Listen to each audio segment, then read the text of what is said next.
Welcome to the Agency Uplift Podcast, the show all about the unique experience of growing a digital agency, the ups, the downs, the challenges, the learnings. I'm your host, Sean Lang, agency owner of over 7 years and co-founder of Social Commerce Club. And today I'm joined by Pasha Kanish, CEO of AMZ Optimized, and they accelerate FBA business growth with fully built out solutions faster and cheaper than training an employee or building a team. Pasha, thanks for coming on. Thanks for having me, Sean. I'm really excited to chat today. Yeah, always a good time. And you and I were chatting earlier in the prep meeting and then earlier, and I think that you've got a lot of interesting things to say. But first off, one thing I love asking people is, why did you start an agency? You know, I think it's not one of those things that you aim to do. For some people, yes. Maybe it's like, for some people I've heard, I've worked at an agency for many years and I decided I'm going to start my own. No, for me, it was almost like an accident. I was an Amazon seller for a number of years. I eventually left the company I was with. I sold my shares to my partner, started my own.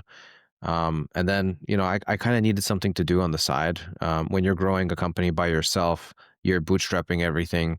You want to kind of reinvest all of the cash flow back into the business to continue buying more inventory. So I didn't want to pull too much out. So I said, I'm going to get a side hustle. At the time, it was a side hustle. I'm just going to do some freelance work. Why not? So I started doing that. And I was like, these people need graphics design. These people need copywriting. I'm honestly not the best. Like, my graphic design skills are pretty basic. This was kind of before Canva was really functional, you can say, right? It was very basic. So I was like, honestly, my first listings I was doing was like MS Paint, just like putting basic text. Like, it was ridiculous. But, it was good enough where it didn't look like bad graphics, but it was not by any means like what we're producing today. So anyhow, I started bringing on more people to assist me with some of these larger, more complex projects. And then as we grew our service offering and added on layers to what we're doing, the team got bigger, and I found myself just really enjoying the process of organizing projects, building new strategies out. And my favorite thing about it, honestly, is every single situation is different. So Amazon is a platform and it's a format. And there's certain rules and procedures that you have to follow, but everything in between is very different. There's a different relationship that you have with the person who runs the brand. Their motives for running the brand is different. Everybody has different KPIs that they're after. Amazon, for many people, is just a piece of their ecosystem, and they're treating it in a different way. I've seen brands that want Amazon to be their billboard. They'll pay tons of money they'll lose money on the platform as long as they're dominating keywords, they're dominating rankings. And then for some people, that's like their profit driver. They're literally paying employees with the profits they make from their channel. So it's been so interesting to just see the different categories, see the different clients, see the different situations and KPI metrics that we're looking after. So I've really enjoyed that process of also just discovering for myself that I'm a great operator and a great strategist. Maybe not the best graphics designer or copywriter, but I guess that doesn't matter if you have people who are better than you. That's kind of what hiring is for. Totally. Isn't it funny? Because that's actually a very common type of answer that I get when I ask that question is Really? Why did you start an agency? And it's always like, well, I can't say why. It just sort of happened. Yeah. But it's so typical, because if I think that if you're a certain type of person, freelancing just isn't enough for you. You start freelancing and you realize that you're so limited in the impact that you can have. And you're like, well, if I just bring a few more people on to do this, and this, then I can help them more. And I'm already kind of at capacity, but I could help more people. So I guess I'll bring on more people. And suddenly you're not just a freelancer managing people. Like, you're at this point, you're an agency. I mean, depending on what level of, productization you have of your services, and if you have processes versus if everything is just chaos. But overall, it seems like the freelancer thing for some people, people like you or me, we're not really able to just leave it at freelancing. It has to sort of become this greater thing. And it's something that I think is so interesting, and I don't know if fun's the right word, but I'm gonna use that anyway. It's so fun about the agency world is that it's all a bunch of people who they weren't satisfied with just being a freelancer. They had to do something more. Yeah. I mean, I love working with people. So that's part of it, right? Like, if you can help more people, then you need more people to help those people. So then next thing you know, your job is just my job has really become a lot about just getting on calls and talking. And sometimes that's stressful, and there's a lot of decision making that you're doing sort of on the fly in some cases. but it kind of draws some of the qualities out of you because you're forced to just like work in this type of way where there's just so much of here, you know. That's why it's like it's important because like I do so much talking and calls and you know that type of job, like especially because it's digital, it's remote. I have to make sure that I'm exercising and my body's keeping up with my mind because sometimes it gets out of balance, right? But yeah, I mean, for me, the bottom line is like you're building a community, and so I even started my own podcast for that same reason, where it's like you're saying, it's not enough. Like even having the agency is not enough. Like I need more. Right? I need to talk to service providers, and then I need to learn more about software. We're launching a software product as well. So there's just so much that you can kind of dive into and kind of go down the rabbit hole in a way where it just gets bigger and bigger and bigger, and you can have more and more. It's about having impact, positive impact, and looking for mutually beneficial relationships and circumstances that benefit, of course, yourself, but your clients in an authentic way and their customers in an authentic way. And so you're really just looking for those win-win-win situations. And I'm all about that. And that's just through community building and people. I love that. Yeah, the win-win-win. Absolutely. There's no reason why it ever needs to be sort of an unbalanced dynamic ever. I mean, there's Yeah. so much impact to be had. Yeah. It's not sustainable. And so aside from like my business world, an interest of mine traditionally, like I guess like earlier on when I had a little bit more time for it, was permaculture, agriculture, and those types of system buildings in an agricultural environment. So you can create agricultural systems that have multifunctional layers. So, for example, you can have a something on your roof that catches the water and it goes into a barrel, and then that barrel, because of gravity, feeds a bunch of plants, and then you know it's like hooked up into something else, which is like if you have like an outdoor, I don't know, let's call it like a bird bath, you know, and then it goes into that. So you have like you're basically diverting your rainwater from splashing all over the front of your house and turning it into these functional, beautiful things. And so I apply that same kind of principle and way of thinking to the work that I do, and say like, how do we come up with one solution that will have this effect of creating multiple benefits at the same time? And so Very that's how cool. you're just kind of like concentrating the impact. And so yeah, that framework has really shaped a lot of the way that I just do things in general. And of course now I have my gardens and stuff like that, which I'm trying to apply it in the actual way. But it's you know, it's a good philosophy, I suppose.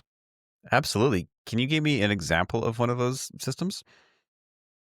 Yeah. So like I just did like with the water catchment, and there's so many more like For your agency specifically, like how does that look, bringing that concept into the agency? well, yeah. So for example, I'm building partnerships with other agencies, for example, where there's a larger company and they have clients that they're not able to help, or there's anywhere where there's some type of a rejection.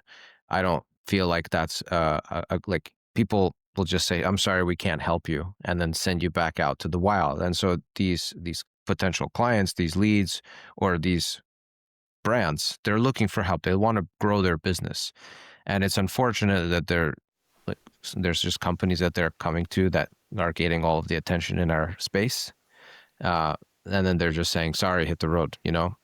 And so I think it's nice to have this network of solutions, partners, agencies, softwares that basically like to provide those solutions to these agencies or to these people that they're getting contacted by, and say, no, there's, you know, this is what we can refer to. So I think referral networks, as a summary, is an incredible way to provide that multi-tiered value, because maybe there's a kickback for the service provider or there's a kickback to the software provider.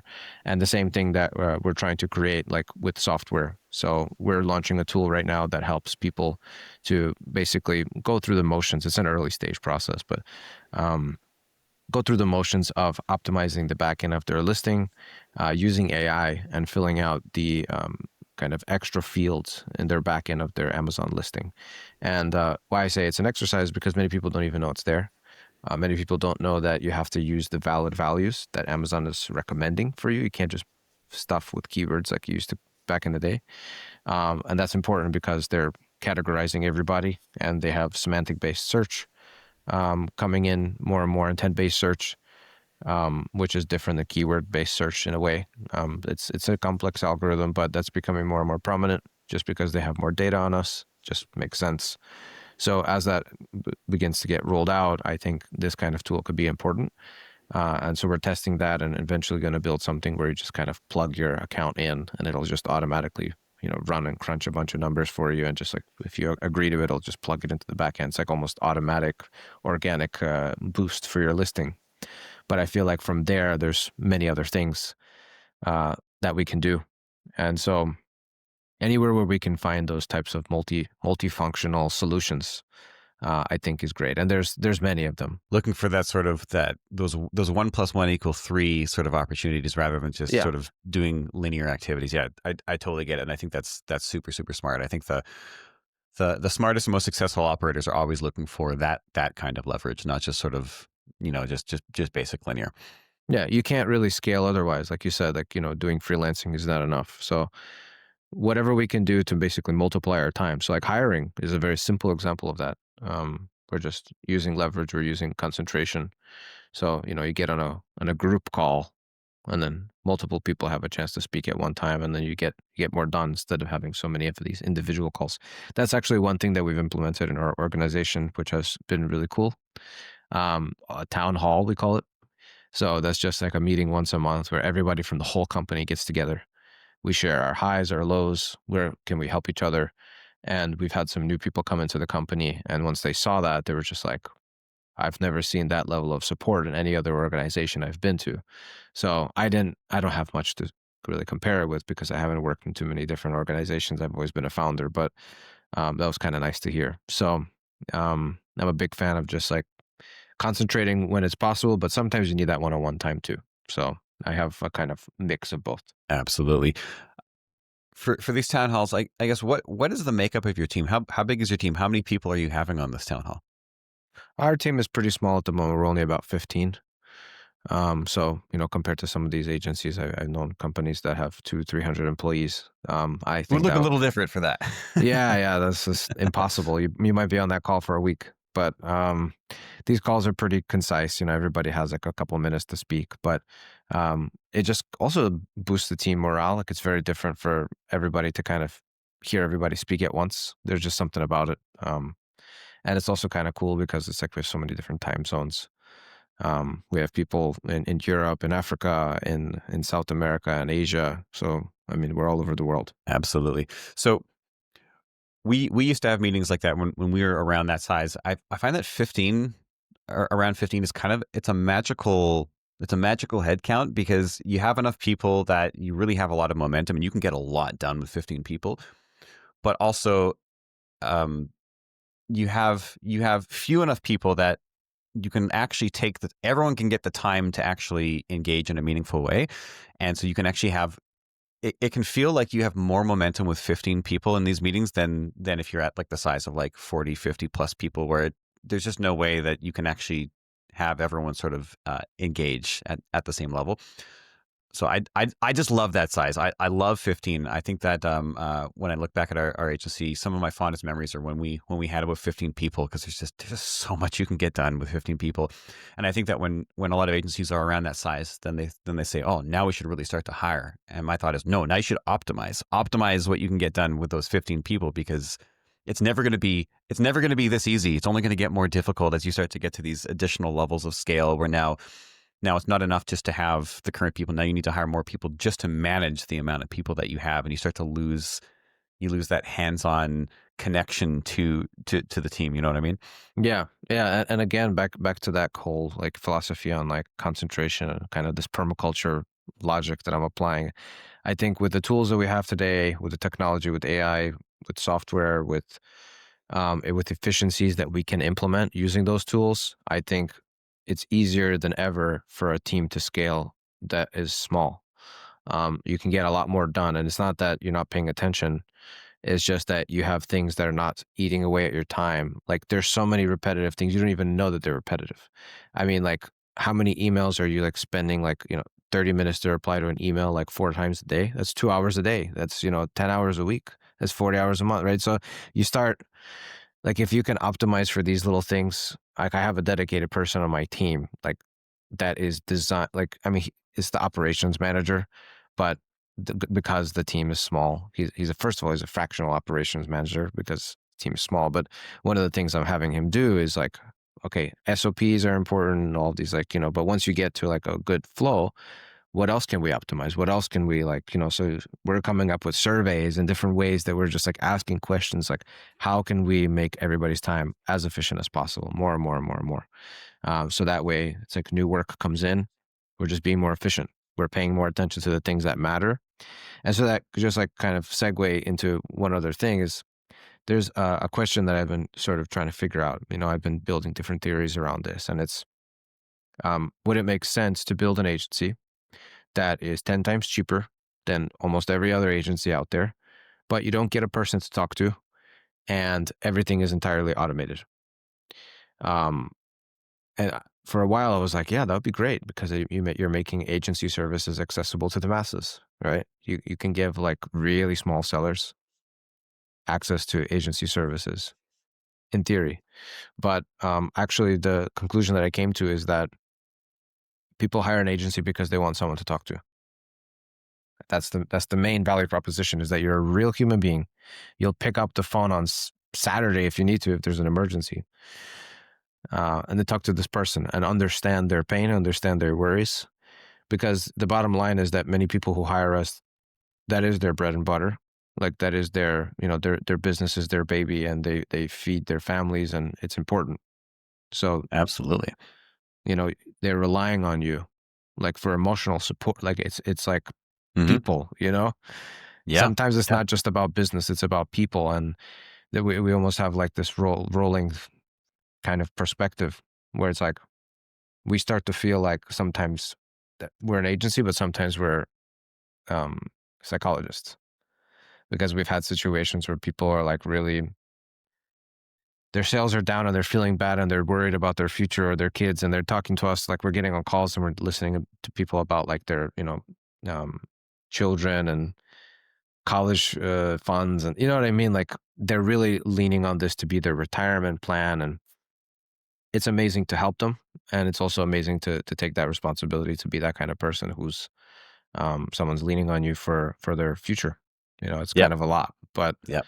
that's what it is. It's real. So my conclusion to it is, no, I'm not going to build an automated agency that's $300-400 a month or whatever, because that's not, I mean, I don't think that's what people really want. I think at the end of the day, yeah, you're correct. I've done that thought experiment as well, and I've actually debated back and forth with a lot of different agency owners on the same topic, because it sounds easier. Oh, we'll just remove client management from the whole thing, and it sounds easier. Yeah, but at the end of the day, people do business with people, and if you remove people from the equation, you're just a SaaS product at that time, and Yeah. you're gonna be so much less sticky. There's gonna be no relationship keeping it together. Um, and you're in a different business. I don't think you can really call it an agency at that point, which is fine. But it's not really an agency, because an agency, there is a relationship at the heart of it. I mean, also at the end of the day, when you're mentioning, you get to know these people, and you hear about their kids, and what they're struggling with, and you're basically like their psychologist or their therapist at some points.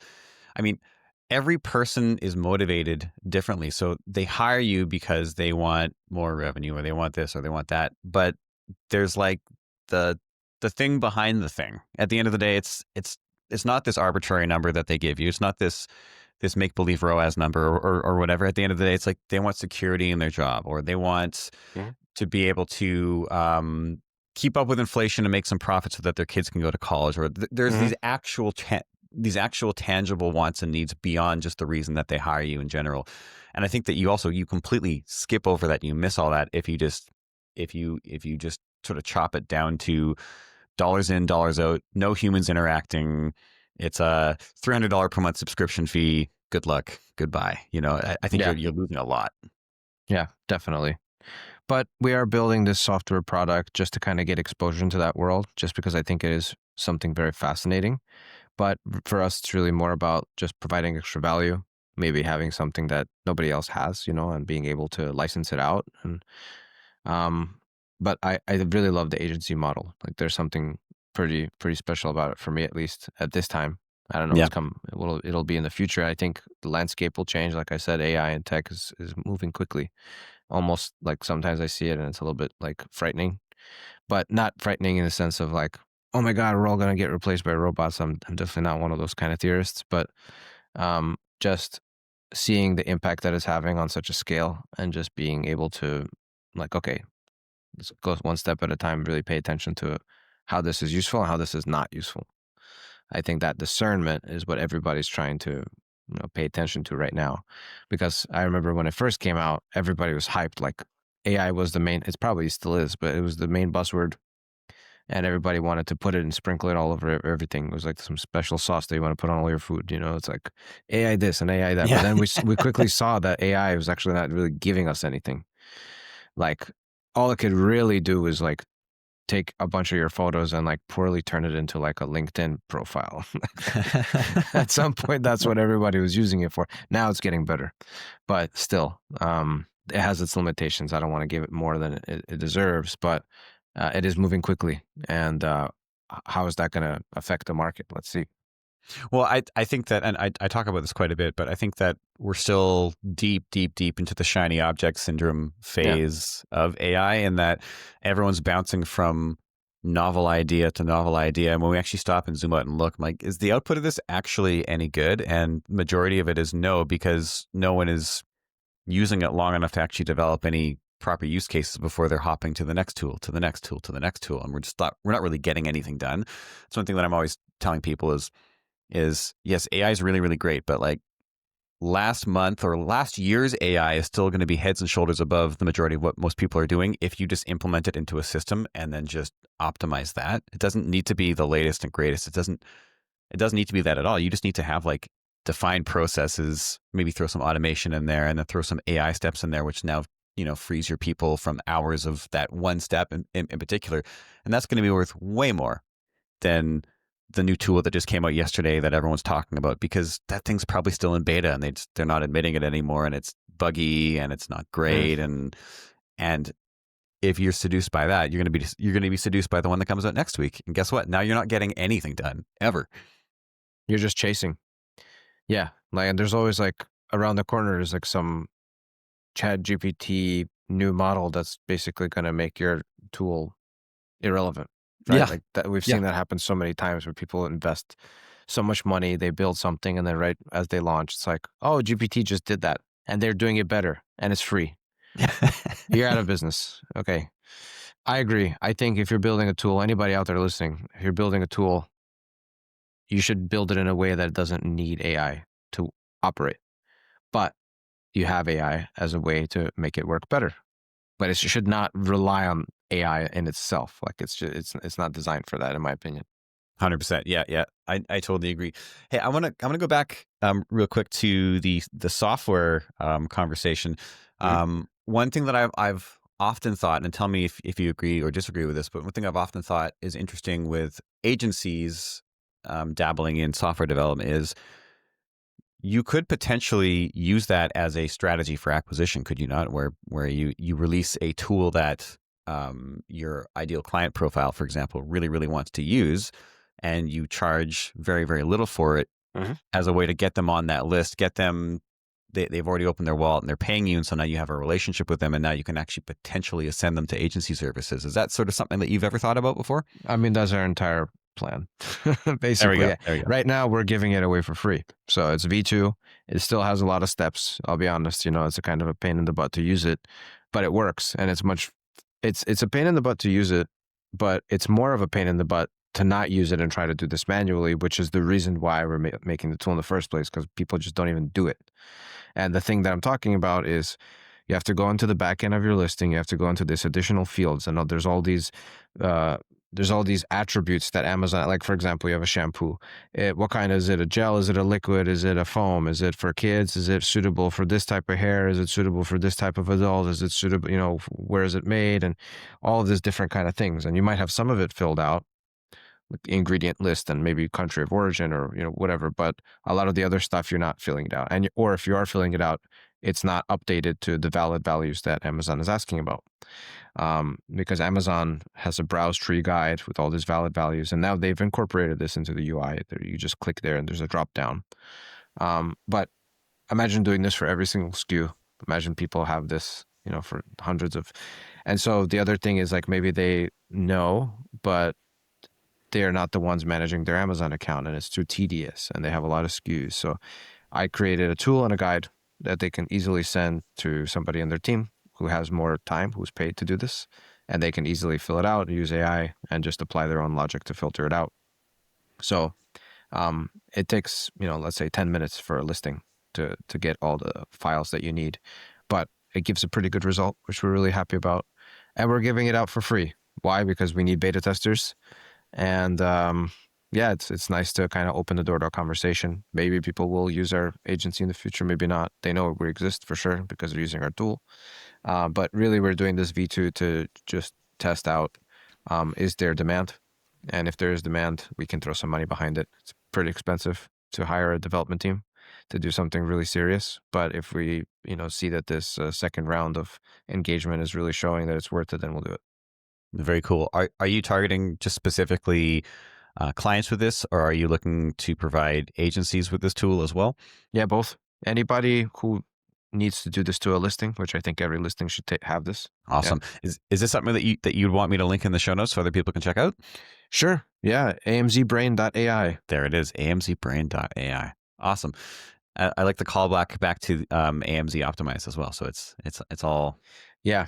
I did this kind of, see, I'm building this kind of ecosystem because I have an Agency Operators podcast, and it's also AO, like AMZ Optimized. And so we use our logo, but then kind of we've modified it to be for the podcast. So awesome. AMZ Optimized is now becoming this sort of like ecosystem of other things besides just an agency. Very, very cool.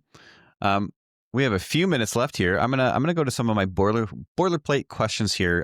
One that I love to ask, and I haven't asked in a while, is are there any specific favorite tools or apps that you're using at your agency right now? Oh, definitely. AMZ Brain. No, I'm just kidding. We're using for you. We're using PackView as our ad tech solution. Through PackView, we have DSP access and AMC as well. That's been really cool, the whole AMC thing. I don't know if we can go off on a tangent talking about that, but the oldest best tool, I won't say Helium 10. My favorite is Sellerboard, which is it's an incredible P&L tool, has everything that you can possibly need for planning and for understanding analytics. You can compare charts and you can go on a SKU level and understand like what kind of fees you're getting charged. It really gives you a more accurate view into what your bottom line is. So we use that. So we pulled data from PackView, we pulled data from Sellerboard, and a couple other manual things that we're doing inside of the Seller Central account. And then we're pulling that all together into a report monthly for our clients. Very, very cool. Another question for you is, would you be able to walk me through a client win that you're really proud of at your agency? Oh, yeah. So we have one client that we've been with for like 4 years now, right? And they came to us, they're in the garden space. They came to us, they were doing like $30K a month max during their peak season. So they're a garden product, and most of their sales happen between, let's say, starting around like April. Right now, they're really ramping up, but April to September. And then from October to March, they're kind of like in their low.